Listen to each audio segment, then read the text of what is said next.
Alright guys, we're going to do a little test here tonight. I've been messing around with the wiper motor again because the AMC wiper motor switch wasn't really working for this. I couldn't get all the features. I could either get like park and high gear to work, or I could get low speed to work. It just wasn't all working together. So this is the Ron Francis, and I'll show it here in a second once I'm done testing it. This is the Ron Francis WS-81C single motor wiper switch. So, and I'll show you the wiring setup here in a minute. So right now I've got the power probe giving me a ground, and then I've got a ground going to my voltmeter back here, just so I can see what I've got. So basically, so now the body of this is grounded. The switch doesn't have to be grounded. Okay? The switch does not have to be grounded. So what we're going to do is, because I'm pretty sure it's our blue wire. Anyways, I'm going to give power with the power probe to the switch. It's the B, it's labeled B on the switch. It's either 12 volt power or 12 volt negative. You can do either way, and depending on what wiper motor you have. If your wiper motor is the item getting power and sending it back. So just to do a little test here, right now it's all the way off. It's in the park position. So I'm going to give it power. I'm going to turn it to low speed. Alright. Now it's on low speed. Now I'm going to go to high speed. Alright, now I'm going to go back to low speed. And then park. Right there you go. And what happens is, when it gets to that park position in that off sequence, it cuts the feed to the electrical wiring when it hits that spot. And right now, as you can see, it's showing that it's grounded, which is what it should be. Now what I'm going to do here, though, also this switch is really nice, is that it also incorporates the washer function. Now if I give it power, and let's see if I can do all this on one hand. If I give it power, if you watch the voltmeter back there, it will not do anything whenever I give it power. But if I had the wiper on and I give it power and I push the wiper or the washer switch, then you see I get voltage. It's only 9.5, but that's what I'm running off this little small Power Wheels battery off to the side. That's what I use for testing. Anyways, so that is how that is going to work. You have to, from what I can figure out here, you have to have the wiper on to use the washer switch. I'll go ahead and disconnect this real quick. So the way this is set up, it's actually real nice, and I'll show you the diagram down here.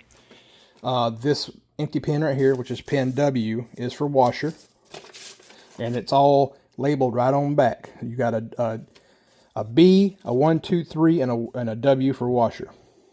And these little O-rings here, they're interchangeable. It comes with blacks, black O-rings, tan ones, red ones, and these blue ones. These blue ones I think would look good on my car since it's going to be blue. But the knob is held on with a set screw. And then this ring right here is your actual mounting ring. So you'll take this off, take this mounting ring off, it'll go through your dash, then that goes back on, and then your knob goes back on. But the way on this wiper motor here, which is going to work for my 72, my B, the 12 volt positive, come from whatever 12 volt positive source I have for the switch. Then number 1, my high speed, is actually blue and red connected together. Number 2, low speed, is my white. Number 3, black, is my park. So if you don't have this red hooked up, it will not go to park. It will just keep going. So I'm pretty sure this red is acting sort of like a ground. And then W, which is this size, for washer. Now, like I said, all the way off, washer will not work. When you turn it on to the first speed or highest second speed, you can push the button in. And it's a firm push, but it's very slight, about a 1/16 to 1/8 of an inch. You will get power to your washer bottle, and then there you go. And then you just turn it back off when you're done. That, like I said, that's how I've got mine set up. That's the part number for that. That's how I got it set up. 12-volt positive, blue and red, white on low speed, black on park, and W is the washer. And the wiper motor that I'm using is a WPM 265. That is the motor that I found that mounts up to the mounting spacing for this mounting plate for the Javelin. I've got to get the O-ring or the seal for it right here still, but the drive shaft off the wiper motor is a I'm trying to think here. It's got 2 flat sides and 2 rounded sides. This is the linkage arm off of my Javelin motor. I actually had to, it's actually riveted or swedged to that shaft on the Javelin, so I actually had to grind the swedge off, pull this off, and it's actually a square hole, so I had to elongate 2 of the sides to make it fit in right. Other than that, everything else is going to stay the same. So this is all set up. You got to make sure that your grounding strap is still going through. That way this is grounding the motor. So that's what you have to do. Your screws will help ground the plate to the body, and then that will help ground the motor to the plate. But this motor is for a Jeep, from what I understand. So that's how that works. And then, so I'll just have to elongate my wires. That, like I said, that right there will connect. I'm going to have a bulkhead connector in my firewall, so these wires will just go attached to a bulkhead connector, and then I'll come from the bulkhead connector inside to my dash, hook straight to this switch, and then have a 12-volt power source coming from my wiring harness to that B center post there. But and then there again, my wiper motor will be on the pin coming from this switch out through the firewall, bulkhead connector out to the wiper motor or the washer motor and the washer tank, and then to my washing heads. And on this Javelin, the washing nozzles actually were in the cowl area. So that cowl area that I cut out in that previous video, that I'm going to go back with a solid piece, that's actually where the nozzles for the wiper or the washer was. And so I'm actually going to relocate those to probably to the hood area.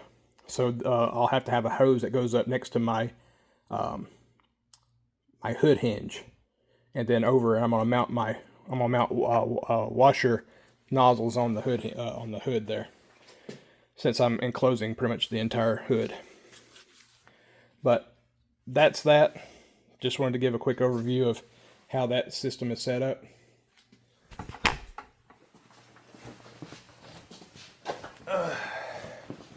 I've continued to work on this a little bit, so let me zoom out a little bit.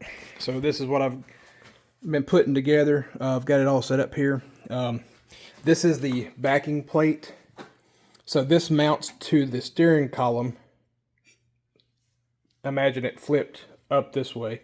That mounts to the steering column. This is where all the old switches mounted, were in these 4 holes. The new switches will not mount there. Let me grab the lower part here.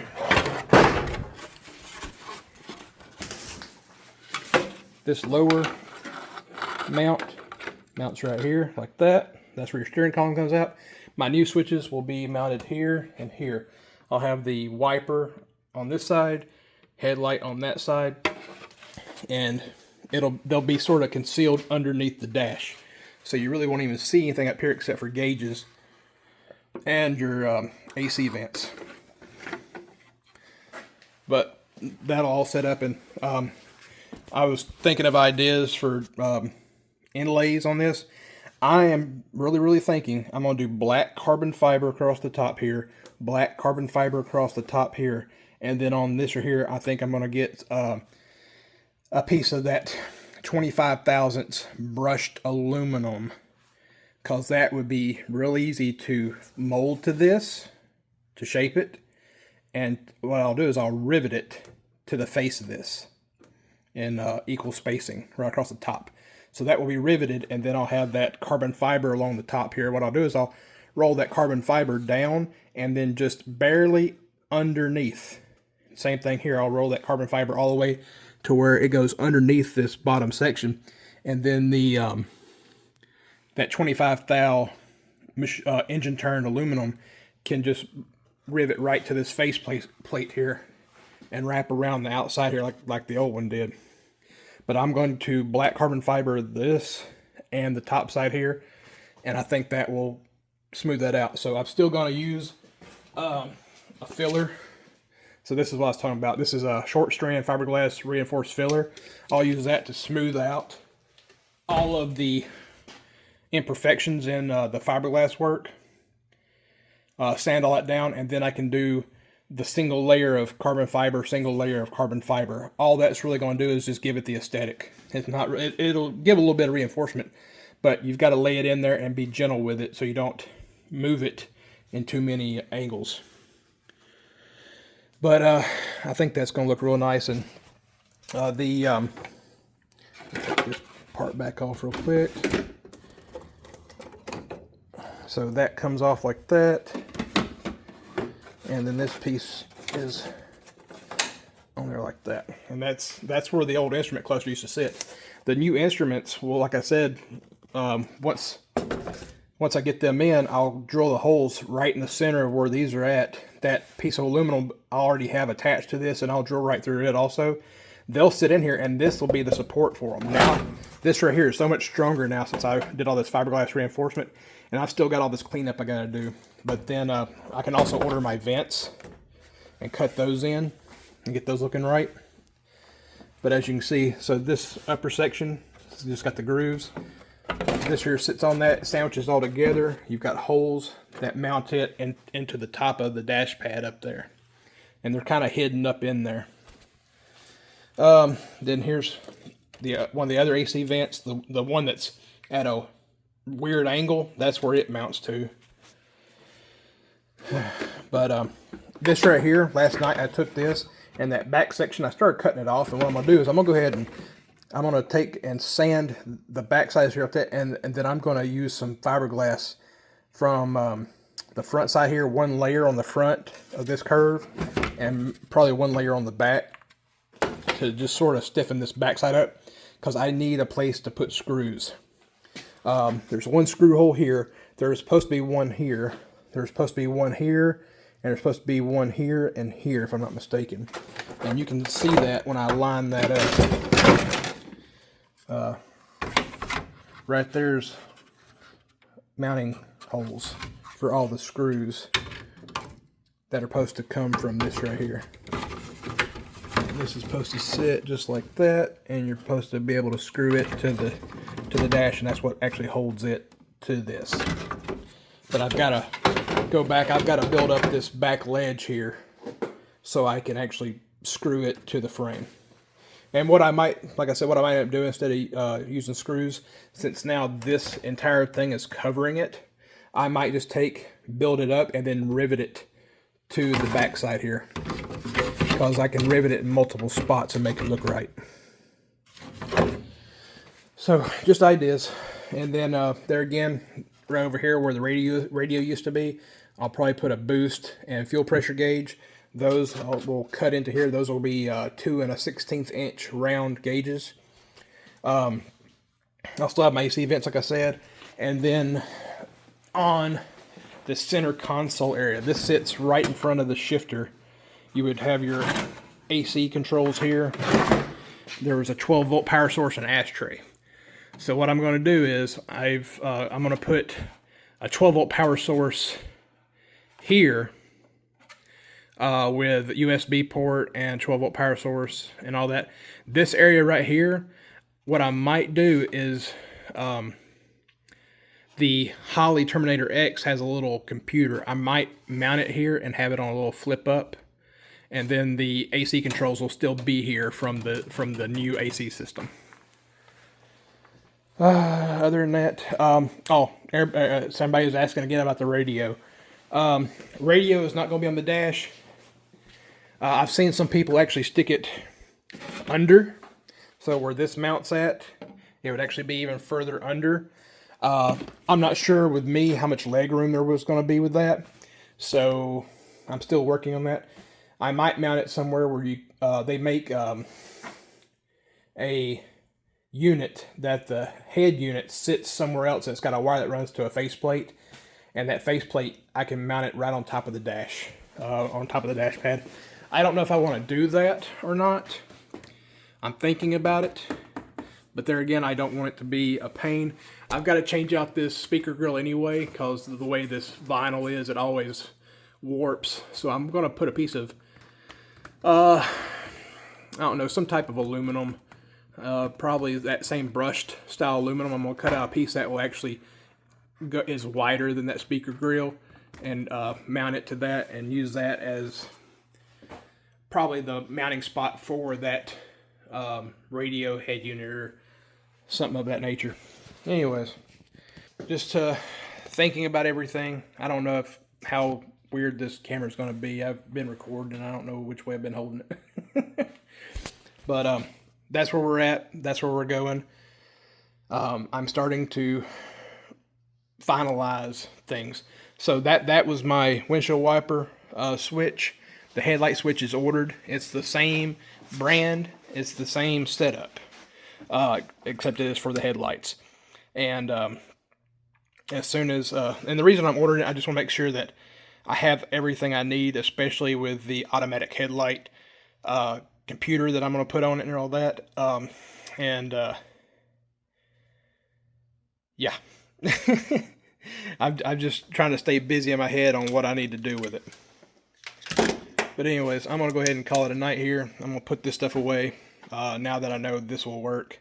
I've got my schematic for the wiring. It's pretty simple wiring. It took me just a minute though, because I didn't have a schematic for the wiper motor. So I had to sort of do some testing on it with ohming it out and figuring out what wire did what. But just a 4-wire system, so it was pretty simple. Anyways, you guys have a good night. Like, share, subscribe. We'll see you next time with more info. Media blasting got moved to Tuesday because of the cold weather coming Monday.